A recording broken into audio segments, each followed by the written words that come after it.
Shalom and blessings, children of Yahuah and the truth. Today we are going to be continuing on with Yahuah's redemptive story. Let me see, we are on video number 43 of the action Besorah. And there's a cute short video. It's not the one that has the most views. It only has 2 views so far. It was the first one I made of Bella being scared of this unicorn toy. But if you guys want to watch that, you guys can. But we are continuing on with this. I love this book. It's amazing. And I hope you guys love it as much as I do. Okay. Walking on Water. Based on Matthew 14:22 through 33, Yehukanan or John 6:15 through 21, and Mark 6:45 through 52. But Yahuah sent Yahusha to be the Savior of the world, not the conqueror of armies. When Yahusha sees that the crowd wants to force him to be a king, he quickly calls his disciples away from the people. We should leave before this crowd starts a riot. Launch the boat and cross to the other side of the sea. I will join you later. As the disciples row across the sea, Yahusha goes up on a mountain to pray, that Lila or that night, on the Sea of Galilee. How will Yahusha catch up to us without a boat? Guys, look, what's that?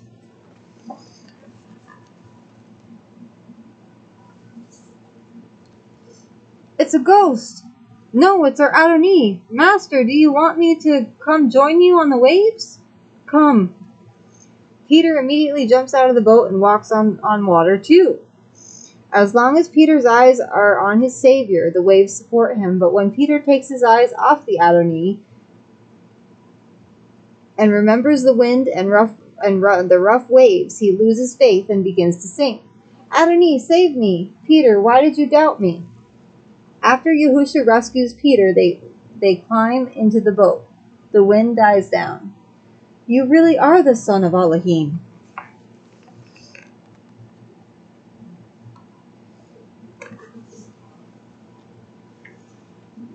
Who am I? Based on Mark 6:53 through 7:23 and Matthew 14:34 through 15:20 and 16:13 through 28. At daybreak, the disciples take the boat to shore. When the people see Yahusha, they bring their sick friends to him. Everyone who touches him is healed. Please, Yahusha, I beg you to let my friend just touch your clothes. The Pharisees are still watching Yahusha closely, trying to trap him into doing something against the law, so he will be punished. Our laws teach us to wash our hands before eating, but your disciples don't wash their hands. Why do you let them break our laws? Our hands may be dirty on the outside, but you are dirty on the inside. You only pretend to obey Yahuah. The Pharisees are angry with you. The Pharisees are blind to the will of Yahuah, and they are leading the people to be as blind as they are. Yahusha takes his disciples to Caesarea Philippi, where he teaches them privately. He asks them, why do people say I am? Yehukanan the Baptist, Elijah, Jeremiah. But what do you think?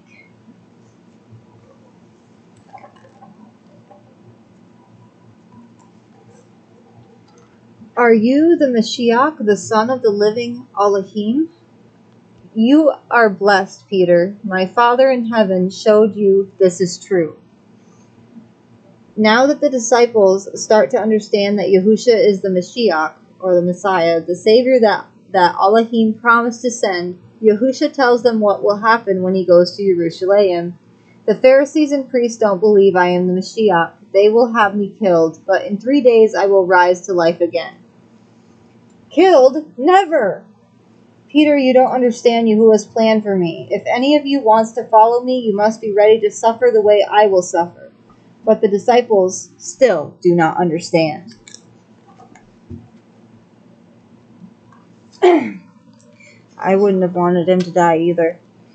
I would have been the same way as the apostles. Mountain Vision, based on Matthew 17:1 through 21 and Mark 9:2 through 29.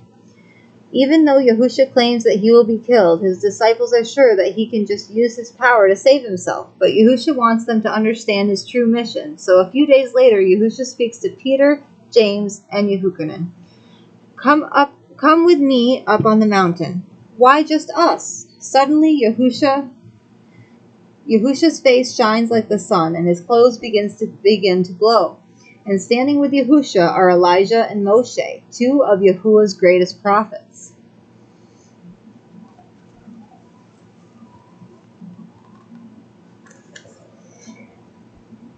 In shock, Peter falls to his knees and cries out, "It's lucky we're here. We can pitch tents for the three of you.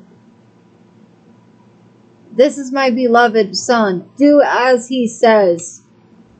Peter's mouth had always moved faster than his brain, but before anyone can reply, Yahuah speaks out of the bright mist around them. Sorry, I didn't read it right. "This is my beloved son. Do as he says." Terrified, Peter, James, and Yehukanan fall face down to the ground. When Yahusha touches them comfortingly, they look up again. Yahusha is now the only one there. "Get up, don't be afraid." Yahusha warns the disciples not to tell anyone about what they have seen until he has been raised from the dead. At the bottom of the mountain, a crowd waits. "Teacher, a spirit is controlling my son. I asked your disciples to help, but they couldn't heal him. Bring your son to me." The father obeys Yahusha, but the spirit takes control and throws the boy to the ground. If you can do anything, please help us. Everything is possible for the person who believes. I do believe. Help me with my unbelief. Evil spirit that takes over this boy, I order you to come out immediately. The spirit screams and shakes the boy. Then it leaves him. The boy is so still that people think he is dead, but Yahusha helps him up.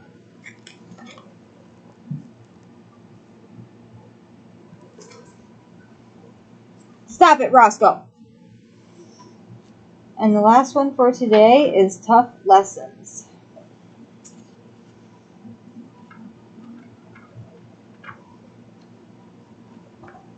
Based on Matthew 18 and Yehukanan 7:11 through 8:59.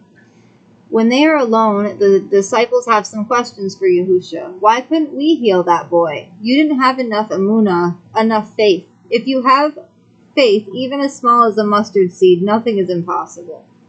Later on their way to Capernaum, the disciples argue about which of them is the most important. "I hope I get to be the one who sits next to Yahusha in Shamayim."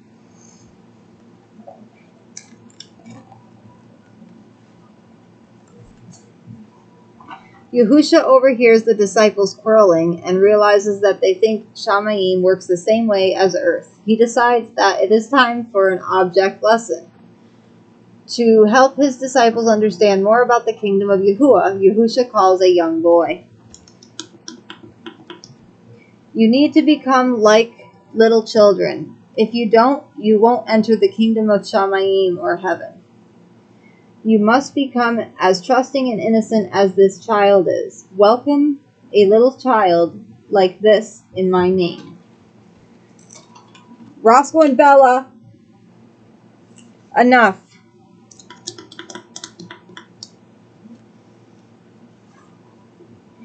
If a person sins against you, don't wait for him to apologize. Go talk to the person. If he listens, you will have made a friend. How many times should I forgive someone who hurts me? 7 times? No, not 7 times, but 77 times. Don't even keep track. Just keep forgiving. From Capernaum, Yahusha goes south to Judea and finally reaches Jerusalem. He knows that his arrest will happen soon. People are wondering about him. He is a good man. No, he's a fake. How did he learn so much without studying?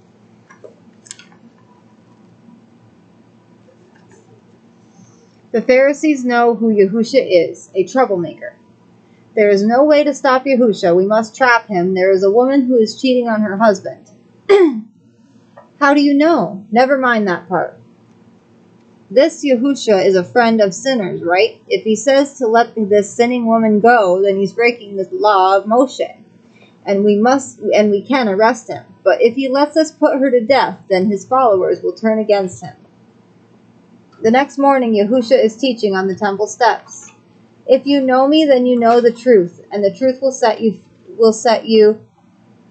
Teacher, this woman has been caught committing adultery. The law of Moshe says she must be stoned to death. What do you say?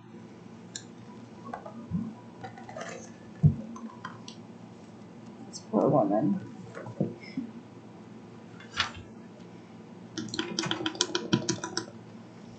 For a moment, Yahusha ignores the Pharisees' interruption and writes in the dirt with his finger.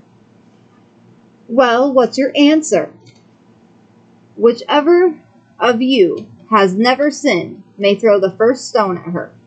Yahusha has caught them in their own trap. None of them can pretend they've never sinned. One by one, the Pharisees drop their stones and slink away from the crowd.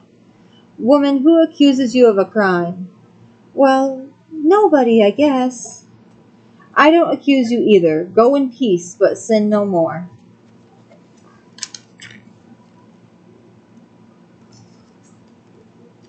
Now the Pharisees and priests want to stop Yahusha even more. Anyone who believes Yahusha is the Mashiach should be kicked out of the synagogue. We have to arrest Yahusha soon before more people decide he's the savior. Yahusha is too popular to arrest. The priests are afraid to stir up trouble while the city is filled with people attending the feast until one day. I come to bring glory to Yahuah. I was with Yahuah even before the days of Abraham. How dare he claim to know Yahuah like that?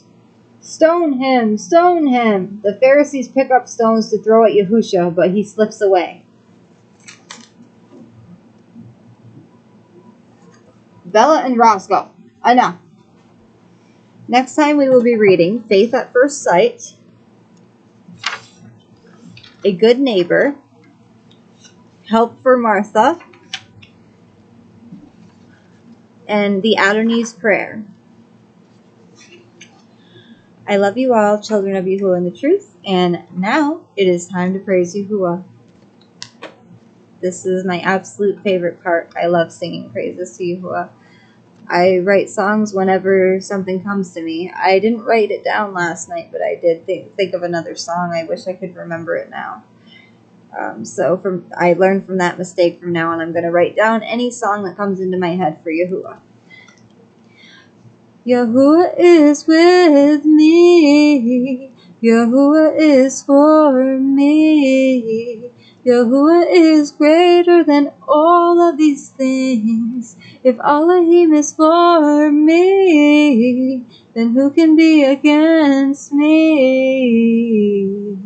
From the rising of the sun to the going down of the same, Yahush's name will be praised. Oh, your countenance, Abba Yahuah, your glorious shining face. When I think of you, I feel right at home. I can feel your love through the Ruach HaKodesh. Yahuah, I want to thank you for your deliverance and for your forgiveness. For Yahuah is with me. Yahuah is for me.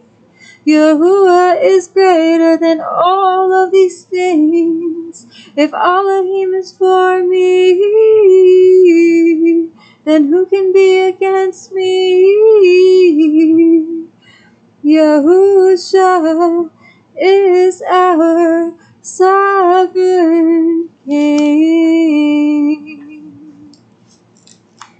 Torah Rabbah Abba Yahuah. Torah Rabbah Abba Yahuah. I love you all, children of Yahuah in the truth, Mama and Papa Bear, warriors of Yahuah in the truth. Thank you for teaching your children with this book. Shalom and blessings. I love you so much.